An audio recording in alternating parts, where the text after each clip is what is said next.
Welcome बच्चों, geography classes में आपका स्वागत है। आज हम लोग जो आपका जो सवाल है 71 नंबर का वो करने वाले हैं। जो क्रैश कोर्स था आपका, क्रैश कोर्स का यह भी एक हिस्सा है। वो 71 क्वेश्चन नंबर हम लोग इसमें आज करने वाले हैं, तो आप अंत तक बने रहिए। हम लोग सवाल देखते हैं कि सवाल क्या रहा है या सवाल का डिमांड क्या है, तो हम लोग उसी के आधार पर उसका आंसर देने का प्रयास करेंगे।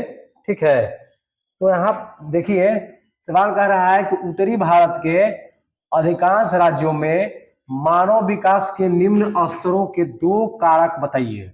ठीक है, उत्तरी बिहार के बारे में कह रहा है कि जो अब भी आपका उत्तर बिहार है, उत्तर बिहार में मानव विकास के जो निम्न स्तर है, लो लेवल जो है ह्यूमन डेवलपमेंट का, उसके बारे में कह रहा है। तो दो फैक्टरों का जिक्र करना है। तो सबसे पहले आप कह सकते हैं कि ज्यादातर उत्तर बिहार के में एक तरह से जनसंख्या का घनत्व भी बाकी अन्य राज्यों की अपेक्षा आपको उच्च मिलेगा।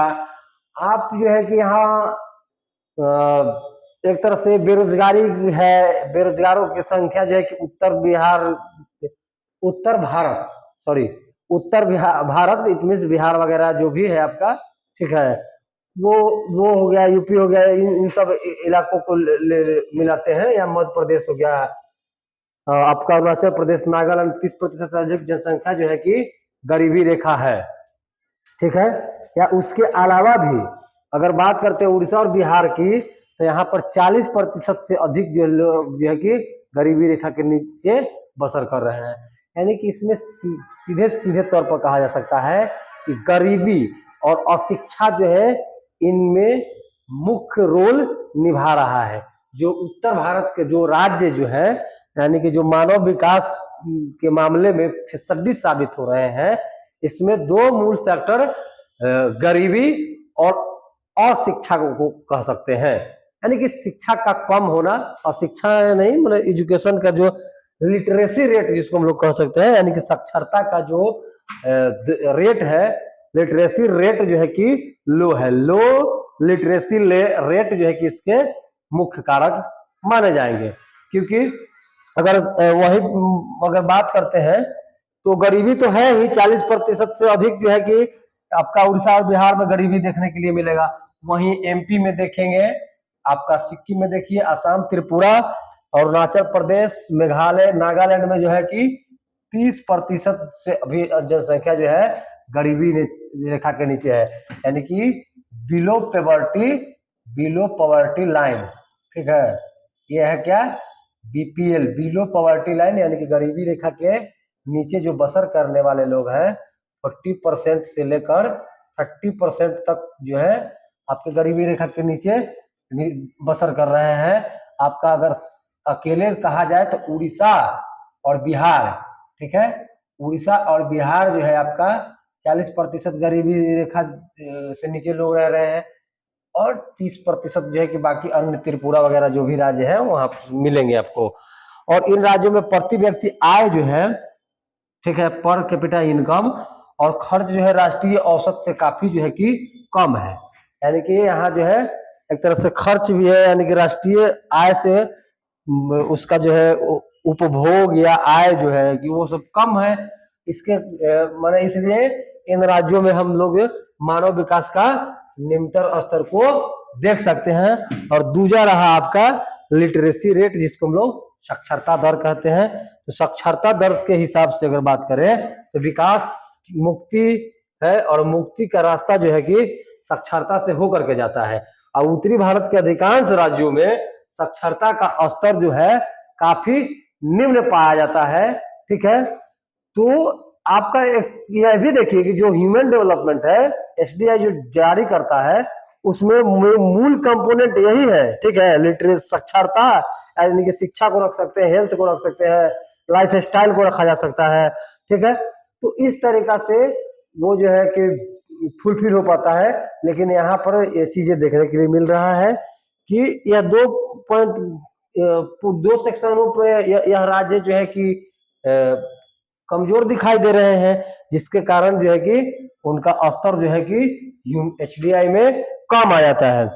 अगर उत्तरी भारत के अधिकांश राज्यों में साक्षरता दर का स्तर निम्न है, उदाहरण के लिए बिहार में अगर देखते हैं तो 47.50% और अरुणाचल प्रदेश में 54.74%, जम्मू कश्मीर में जो है ना कि 54.46% और झारखंड में 54.13% व्यक्ति साक्षर है। इन सभी राज्यों में स्त्री साक्षरता का भी दर जो है कि बहुत कम देखने के लिए मिलता है। तो इस हिसाब से कहा जा सकता है कि उत्तर भारत के जो भी राज्य है उन राज्यों में गरीबी है और साथ साथ आपका साक्षरता दर जो है एक तरह से बहुत कम है, निम्न स्तर का है, जिसके लिए मानव विकास के स्तरों को क्या करता है, कम कर देता है या उसको निम्न कर देता है।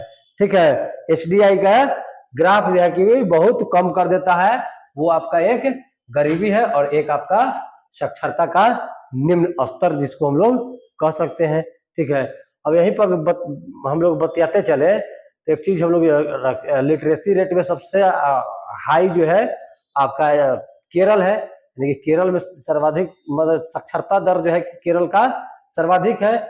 और वहीं अगर साक्षरता दर कम की बात करते हैं तो साक्षरता दर कम जो है कि सबसे बिहार में है और महिलाओं की स्थिति भी बिहार में ही है। ठीक है, और गरीबी जो है तो उत्तर भारत के जो भी राज्य हैं उन वह राज्य जो है कि गरीब है। ठीक है, आप एक बीमारू भी पढ़े होंगे। ठीक है, बीमारू स्टेट 10th क्लास में, नहीं बीमारू। ठीक है, तो बिहारी, अरुणाचल प्रदेश, ठीक है, और आपका यूपी, ठीक है, राजस्थान और ये सब इलाकों को मिला करते हैं, यानी कि एक तरह से उत्तरी वाले जो भी राज्य है इन राज्यों में, तो उसके बहुत सारे मूल में कारण है। उन कारणों के भी जिक्र हमको यहाँ पर नहीं करना है, तो हम लोगों को अभी इतना ही रखेंगे। अगला सवाल देखते हैं। अगला सवाल क्या कह रहा है, चलिए, भारत में घटते लिंगानुपात के कोई दो कारणों का उल्लेख करिए। भारत में घटते लिंगानुपात के किन्हीं दो कारणों का उल्लेख करना कह रहा है। चलिए पहले सवाल देख लेते हैं। चलिए, भारत में घटते लिंगानुपात के कोई दो कारकों का उल्लेख करिए। देखिए, उत्तर भारत में घटते लिंगानुपात के निम्नलिखित दो कारण है। पहला है कि सामाजिक दृष्टिकोण और दूसरा हो सकता है कि जो लिंग है वो। तो हम लोग सामाजिक दृष्टिकोण से अगर बात करते हैं तो सामाजिक दृष्टिकोण में देखिए, हमारे यहाँ महिलाओं की स्थिति जो है किसी से छिपा हुआ नहीं है। महिलाओं को एक अलग नजरिए से देखने का प्रचलन जो है कि हमारे देश में शुरुआती दौर से रहा है और वो जो है कि अभी भी कम होने का नाम नहीं ले रहा है। यानी कि अपने से जो पुरुष है वो पुरुष जो है एक अपने से महिलाओं को कम आंकता है। ठीक है, जिसके कारण भी जैसे लिंग अनुपात कम हो जा रहा है या महिलाओं को उतना तवज्जो नहीं दिया जाता है पुरुषों की अपेक्षा।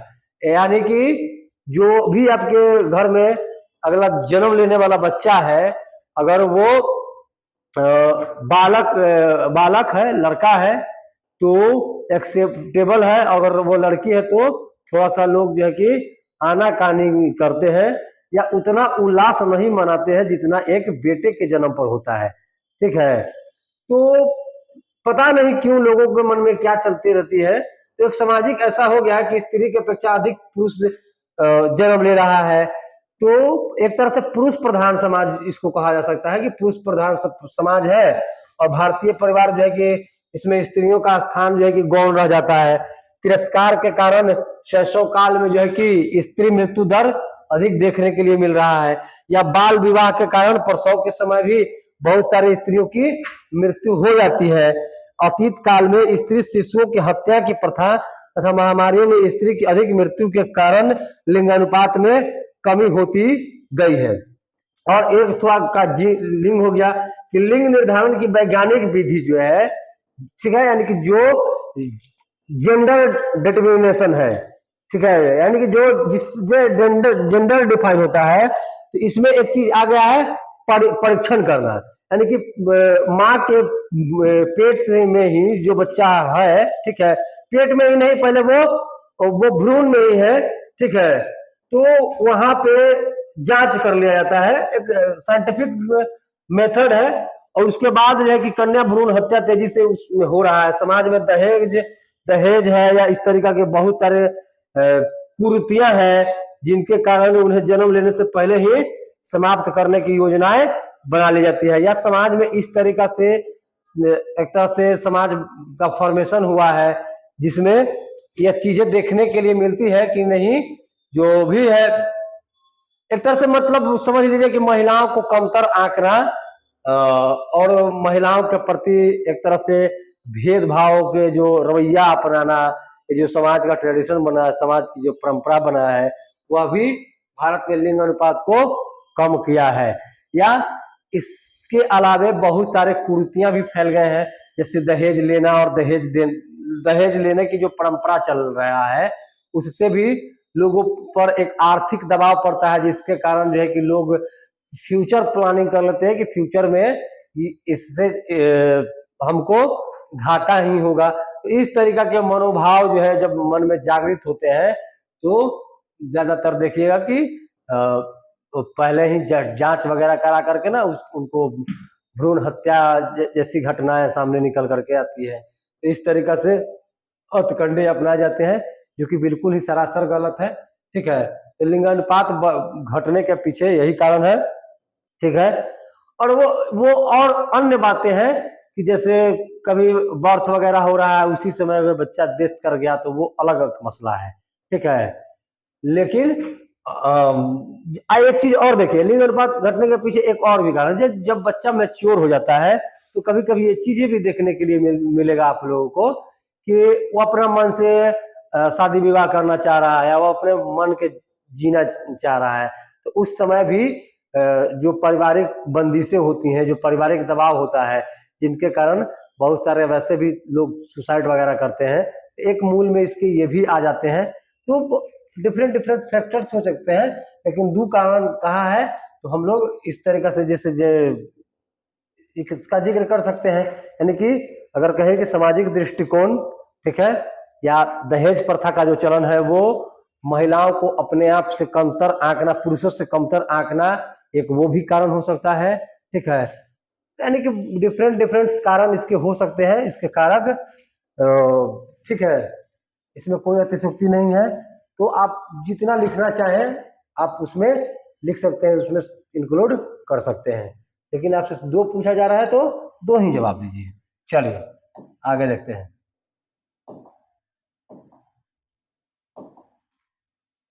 भारत की जनसंख्या प्रमुख जनसांख्यिकीय विशेषताएं कौन कौन सी है, ठीक है। भारत की जनसंख्या की प्रमुख जनसांख्यिकीय विशेषताएं कौन कौन सी हैं, उसकी बताना है।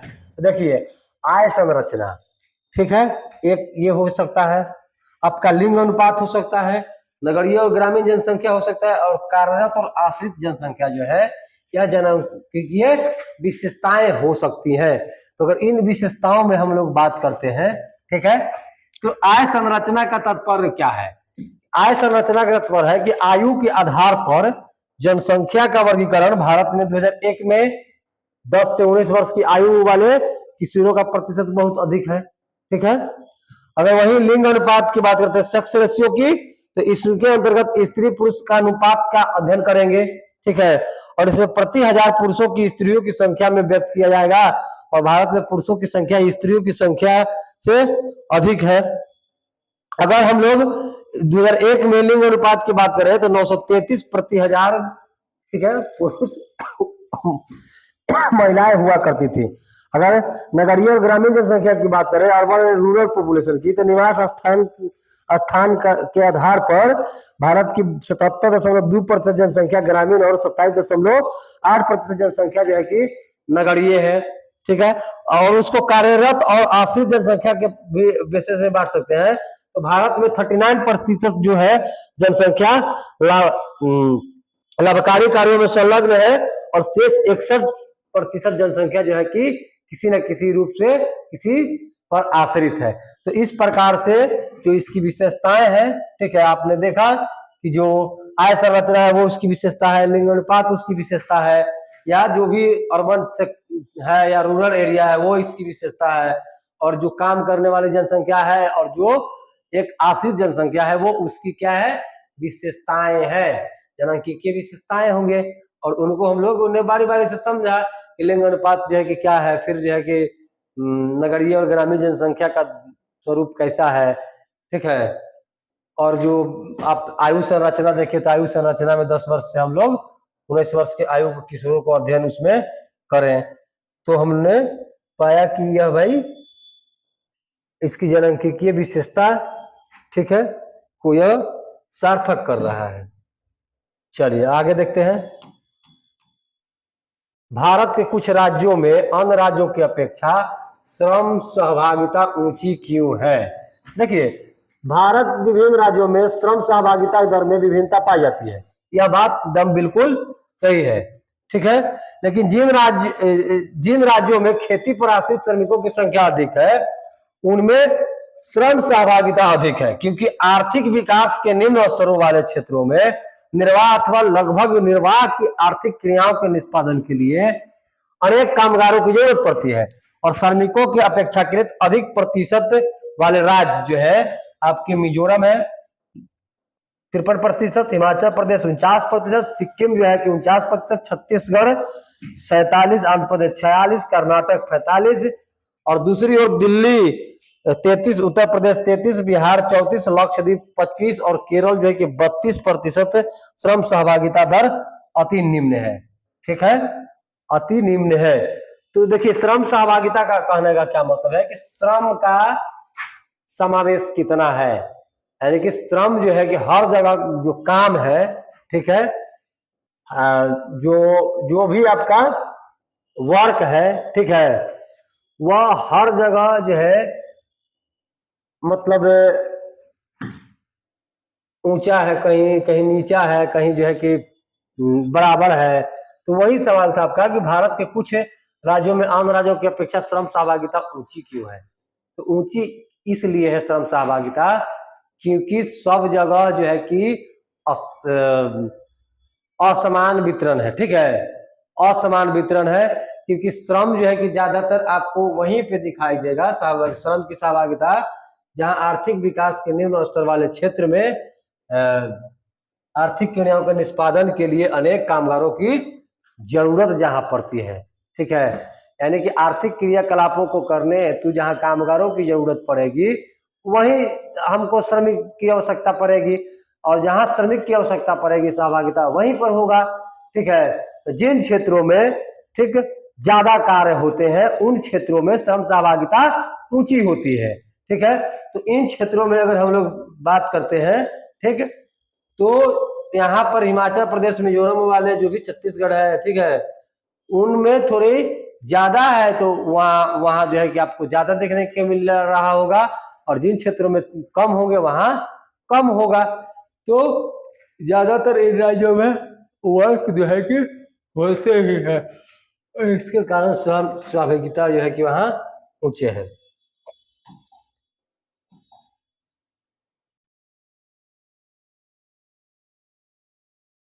पुरुष स्त्री वर्णात्मक प्रवास के मुख्य कारणों की पहचान कीजिए। देखिए, पुरुष और स्त्रियों के लिए प्रवास के कारण भिन्न हो सकते हैं। आमतौर पर काम और रोजगार पुरुष प्रवास के मुख्य कारक हैं, 38% रहे हैं, जबकि यही कारक जो है कि अगर केवल 3% स्त्रियों के लिए है। इसके विपरीत 65% स्त्रियों का प्रवास विवाह के कारण होता है, और भारत के ग्रामीण क्षेत्रों में यह सर्वाधिक महत्वपूर्ण कारक है। केवल 2% पुरुष प्रवास विवाह के कारण होता है। मेघालय इसका अपवाद है, जहां विवाह के कारक पुरुष प्रवास होता है। अब इस बतिया को पहले समझ लेना है कि पुरुष स्त्री वर्णात्मक प्रवास के मुख्य कारण की पहचान करिए। तो कह रहा है कि पुरुष या स्त्री के जो प्रवास होते हैं उसकी पहचान करना है, तो काहे होता है भैया, ठीक है।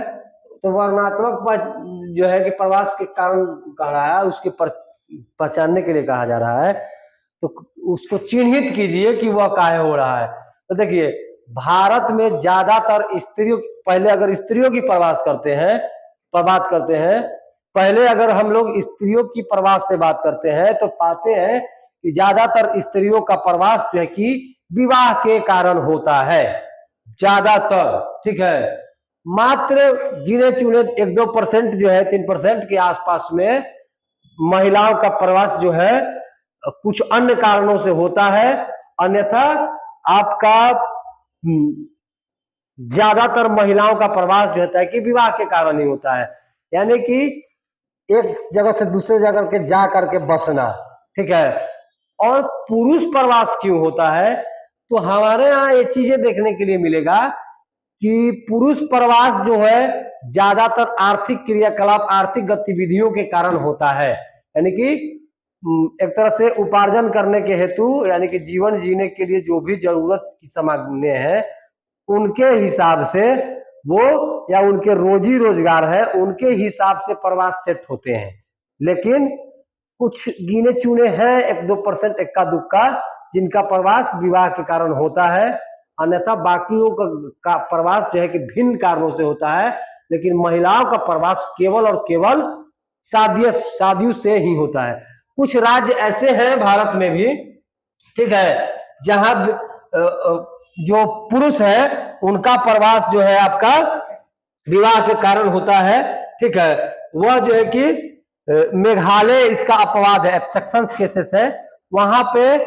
तो यह एक्सेप्शन केसेस इसलिए है क्योंकि जाहिर सी बात है कि हमारे यहाँ शादी विवाह जब होता है तो लड़की को विदाई करके दूसरे जगह के लड़का के घर ले जाया जाता है। ठीक है, ऐसा नहीं है कि लड़का का विदाई करके ना लड़की के घर ले जाया जा रहा है। ठीक है, ऐसा नहीं होता है। और अपवाद में मेघालय वाला एक क्षेत्र है, वहां होता है, तो वहां पर विवाह के कारण पुरुष प्रवास भी होते हैं। ठीक है, लेकिन ज्यादातर विवाह के कारण स्त्रियों का ही प्रवसन होता है, स्त्रियों का ही प्रवास होता है, स्त्रियां ही माइग्रेट करती है। ठीक है, तो इस बात को आपको ध्यान रखना है। ठीक, चलिए अगला सवाल देखिए कि उद्यम और गंतव्य स्थान की आयु एवं लिंग संरचना पर ग्रामीण नगरीय प्रवास का क्या प्रभाव पड़ता है। तो देखिए, जो भी है आपका उद्यम यानी कि रोजगार है, या गंतव्य स्थान की आयु एवं लिंग संरचना पर ग्रामीण और नगरीय प्रभाव कैसे। देखिए, ग्रामीण और नगरीय प्रवास, नगर में जनसंख्या की वृद्धि होगा और देश में जनसंख्या का पुनर्वितरण होता है। इससे उद्यम और गंतव्य दोनों स्थानों की आयु और लिंग संरचना असंतुलित हो जाती है, अनबैलेंस्ड। पुरुष वर्णात्मक प्रवास के कारण गांवों की स्त्रियों का अनुपात जो है कि बढ़ जाता है और नगरों का कम हो जाता है। इस प्रकार रोजगार के लिए पुरुष प्रवास के कारण नगरों में कार्यशील आयु वर्ग का अनुपात बढ़ेगा और गांवों में यह कम हो जाता है। तो प्रभाव कैसे पड़ेगा, तो देखिए ज्यादातर ऐसा देखिएगा कि जो भी प्रवासन होंगे, ठीक है, तो शादी विवाह के बाद जो है कि माइग्रेट करके वहां पर आते हैं लोग। ठीक है, या एक तरह से मतलब कहीं भी अगर वो रहा हो, ग्रामीण नगरीय प्रवास से नगरों में जनसंख्या में क्या होता है कि वृद्धि हो जाएगा। क्या होगा, ग्रामीण प्रवास रहे चाहे नगरीय प्रवास रहे, दोनों से क्या होगा, नगर की जनसंख्या में क्या हो जाएगा, वृद्धि होगा और देश की जनसंख्या का पुनर्वितरण होगा, यानी कि फिर से मतलब वितरित होंगे। और इससे उद्यम और गंतव्य दोनों स्थानों की आयु और लिंग संरचना जो है कि असंतुलित हो जाएगा। जाहिर सी बात है कि लोग बढ़ेंगे तो असंतुलन की स्थिति बनेगा। पहले जो है कि कोई मटेरियल किसी अन्य के लिए उपलब्ध रहा हो तो कुछ लोग बढ़ेंगे तो जाहिर सी बात है कि वो उसमें कमी आपको देखने के लिए मिलेगा, यानी कि असंतुलन की स्थिति बनेगा। ठीक है, असंतुलन की स्थिति बनेगा तो रोजगार जिससे हो गया, या एक तरह से जो भी जीविका प्रजीविका के साधन रहे हैं वो सब एक तरह से प्रभावित होंगे। ठीक है, या जो भी आपके उत्पादक होंगे वो भी आपके प्रभावित होंगे, क्योंकि जनसंख्याओं का जो है कि एक जगह से दूसरे जगह शिफ्टिंग हो रहा है। इस आधार पर ये हो पाएंगे। यह जो है कि प्रवास जो है कि इस प्रकार से प्रभाव डालता है। चाहे तो यह प्रभाव छोड़िए कि कैसा प्रवास है, मान लीजिए कि हम लोग यहाँ 5 लोग हैं और कोई जो है कि कहीं दूसरे जगह से यहाँ आकर के, तो हम लोगों के लिए 5 लोगों के लिए रोटी बनाए गए हैं खाने के लिए, और कोई 10 लोग और बाहर से आ गए, तो वो जाहिर सी बात है कि क्राइसिस क्रिएट करेंगे ही। तो सेम सिचुएशन प्रवास का प्रभाव जो है कि इसी प्रकार से पड़ता है, वो आर्थिक प्रभाव डाल सकता है, वो आपके भौगोलिक प्रभाव डाल सकता है, ठीक है, या आपके जो भी रिसोर्सेस है उनको शॉर्टेज कर सकता है, यानी कि डिफरेंट डिफरेंट तरीकों से वो प्रभावित आपको कर सकता है, या उस क्षेत्र को प्रभावित कर सकता है, लोगों को प्रभावित कर सकता है, जनसंख्या को प्रभावित कर सकता है, किसी नगर को प्रभावित कर सकता है, किसी ग्रामीण एरिया को प्रभावित कर सकता है। तो इस तरीके से वह अपना प्रभाव डालेगा, डेंसिटी का बढ़ा देगा, पॉपुलेशन डेंसिटी बढ़ा देगा, ठीक है। अगर अनपढ़ रहेगा तो लिटरेसी रेट बढ़ा देगा, ठीक। पढ़ा लिखा रहेगा तो वो लिटरेसी रेट बढ़ा देगा, अनपढ़ रहेगा तो अनलिटरल वाले ज्यादा होंगे, ठीक है, लिटरेसी रेट आपका कम करेगा, तो हर तरीका से वो प्रभावित करेगा। चलिए आगे देखते हैं, परमाणु ऊर्जा कैसे पैदा की जाती है। कह रहा है कि परमाणु ऊर्जा कैसे पैदा की जाती है, how is atomic energy produced. देखिए परमाणु ऊर्जा विखंडन द्वारा परमाणु ऊर्जा पैदा की जाती है, ठीक है। परमाणु ऊर्जा के विखंडन से हम इसका स्ट्रक्चर थोड़ा सा बनाने के प्रयास करेंगे, ठीक है।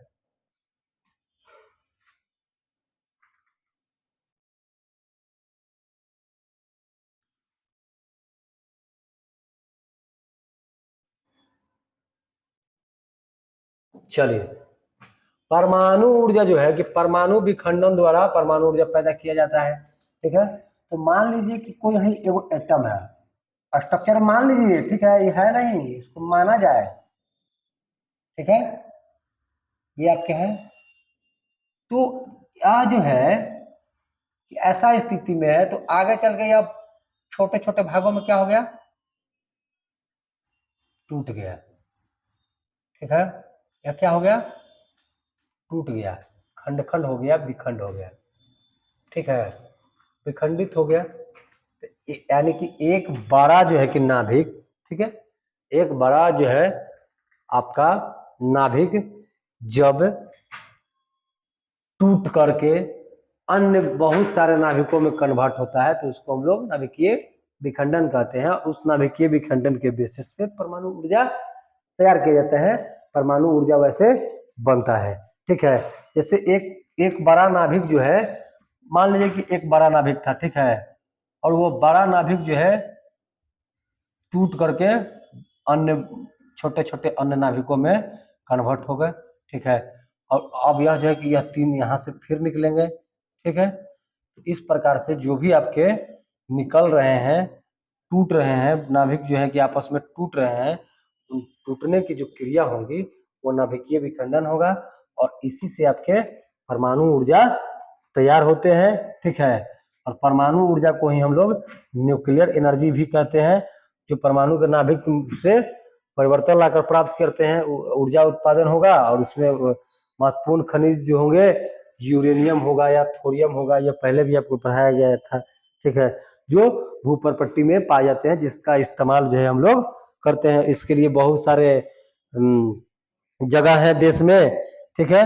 और यानी कि परमाणु ऊर्जा के आधार पर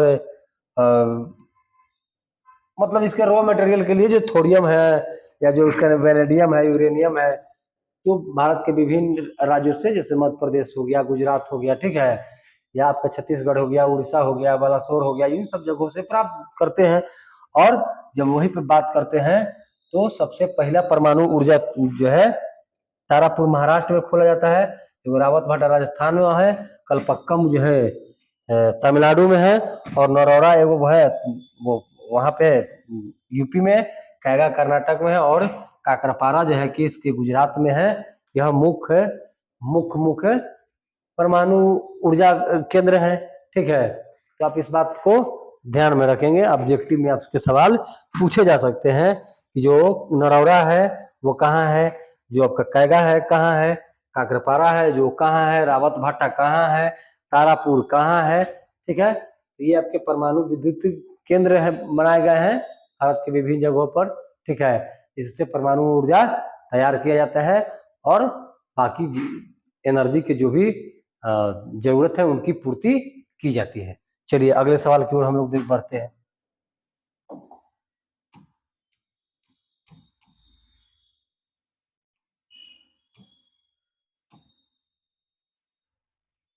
देखिए भारत में पवन ऊर्जा की संभावनाओं का उल्लेख कीजिए। देखिए भारत जो भी है, भारत में पवन ऊर्जा के विकास की अपार संभावना है।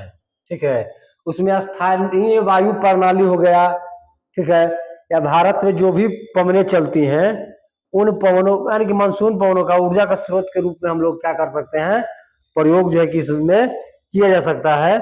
इसके अतिरिक्त स्थानीय हवाओं और स्थलीय जलीय पवनों को भी विद्युत पैदा करने के लिए उपयोग में ला सकती है।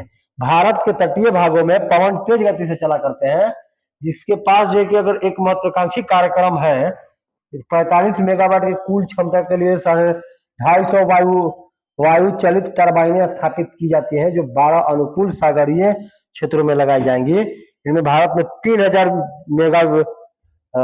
मेगावाट विद्युत का उत्पादन कर सकेगा। खनिज तेल पर निर्भरता को कम करने के लिए पवन ऊर्जा को इस्तेमाल में लाया जा सकता है। तो देखिए पवन ऊर्जा जो है वो बड़े बड़े मैदानों में पवन चक्कियां लगा करके, टरबाइनों को चला करके पवन ऊर्जा जनरेट किया जा सकता है। वाइंड एनर्जी जो है कि जनरेट किया जा सकता है, इसकी संभावनाएं हैं। जैसे आप राजस्थान साइड में चले जाइए, आप जो है कि तमिलनाडु साइड में चले जाइए, आप मध्य प्रदेश वाला इलाका देख लीजिए, इन सब जगहों पर संभावनाएं आपको देखने के लिए मिलेगा। तो संभावनाएं है, उस पर काम करने की जरूरत है, या उनको सागरों में भी फिट करके बैठाए जाते हैं। ठीक है, और वो सागर की जो भी सागर तट पर जो भी हवाएं चलती है उन हवाओं का इस्तेमाल करके बिजली तैयार किए जा सकते हैं। तो इस दिशा में भारत सरकार ने कदम बढ़ाया भी है और वह काम कर भी रहा है। ठीक है, इसमें 45 मेगावाट की कुल क्षमता का जो बात कहा गया, एक महत्वाकांक्षी कार्यक्रम है, पायलट प्रोजेक्ट के तौर पर उसका मतलब एक तरह से ट्रायल चल रहा है, और 12 जो है कि अनुकूल सागरीय क्षेत्रों में भी लगाने की बातें चल रही है। ठीक है, जिससे क्या होगा कि भारत 3000 मेगावाट विद्युत उत्पन्न को उसको उससे कर सकेगा। तो इस दिशा में बढ़ा गया है, और भी संभावना है, अगर विस्तार किया जाए तो इस पर और काम किया जा सकता है, इसमें आगे बढ़ा जा सकता है। चलिए अगले सवाल की ओर देखते हैं। अगला सवाल क्या कह रहा है कि भारत में सौर ऊर्जा की स्थिति का वर्णन कीजिए। चलिए थोड़ा टाइम हो गया है, दूसरी जगह क्लास आज यहीं रखते हैं, दूसरे थोड़ा सा इमरजेंसी बात काम है। ठीक है, मिलते हैं हम लोग अगले क्लास में, फिलहाल इतना ही रखते हैं, बाय।